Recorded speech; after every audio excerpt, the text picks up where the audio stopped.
Welcome to a brand new episode of the DFINITY Pill weekly review. My name is Alex and today we'll go over what happened on the internet computer last week. So let's jump straight into it.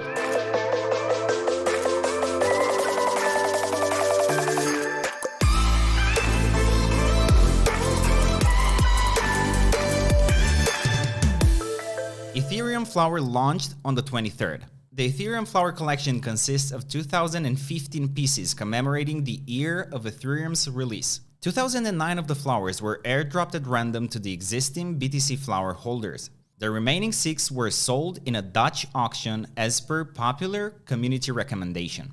The auctioned Ethereum flowers sold for a price ranging from 200 to 420 ICP, and right after the last one was sold, the trading started. This far, they reached over 23,000 ICP in volume and are currently sitting at a floor price of around 90 ICP. The Internet Humans launched last week on Entrepot. During the first few minutes, around half of the 10,000 NFTs in the collection were purchased and the transactions were pending.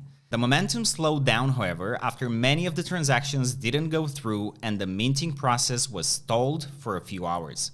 During the following hours, only a few more NFTs were minted. We sat down and discussed the best approach to deal with this situation, and after taking different inputs from NFT communities on various platforms, we decided to burn 2,000 NFTs and therefore reduce the supply down to 8,000. After the burning was announced, sales started picking up steam once again, and a few hours later the collection was completely sold out with the new 8,000 supply. We will release a Medium article followed by a video where I and Lucian will go more in depth about the launch, our thought process, the future generations airdrop model, and the roadmap of the Internet Humans collection, so stay tuned for that.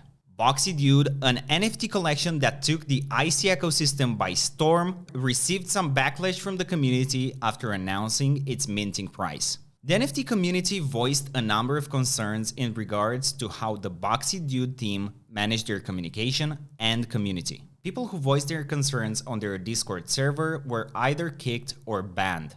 Accumulate that with a bad communication and the high price, a bunch of red flags was stamped on the Boxy project by default. Nonetheless, Boxy Dude is a beautifully designed 3D collection that understandably received endorsements from well-known members of the IC ecosystem like Bob Bodley and Wenzel Barlett, for whom Boxy Dude created custom profile pics. During their launch, a little over 1,200 NFTs were sold, so the Boxy Dude team decided to refund the ICP to those who minted and let them keep their NFTs. ICKoalas launched their project on Entrepot for 1 ICP per NFT.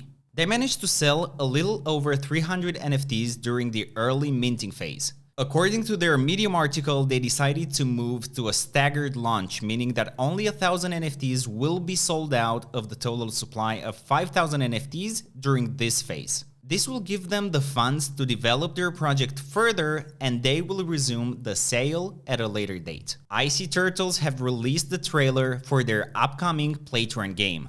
The game will be centered around procedurally generated dungeons, exploration, fighting monsters, looting, and raiding.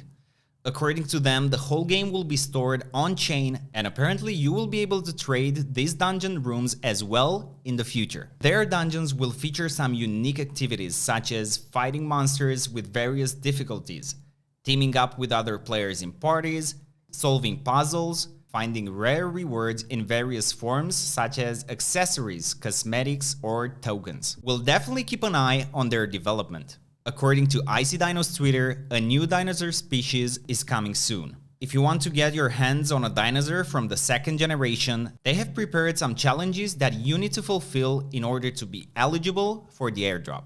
Some of these challenges include collecting all 20 dino species from the 1st generation, collecting 4 elemental super rares of one species, or collecting 10 of the same dino species.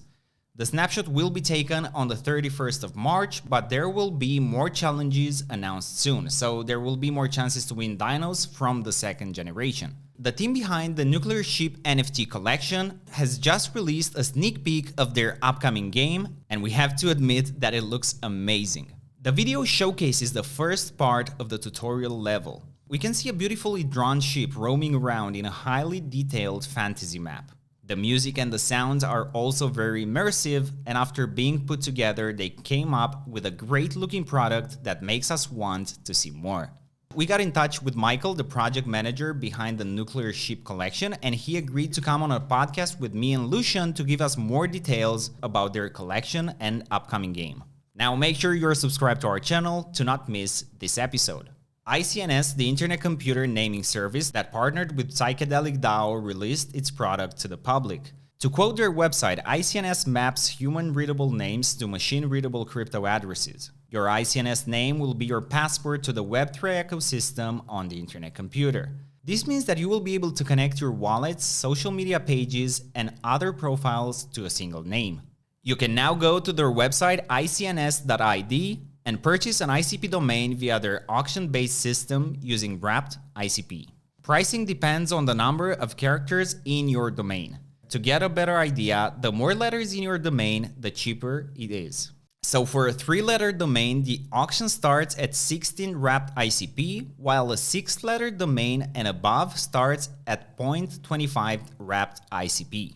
So I think it's great that my name is Whiskers as opposed to, say, Tom, for example. Make sure to check out their website. There are a bunch of domains that might be really sought after in the near future.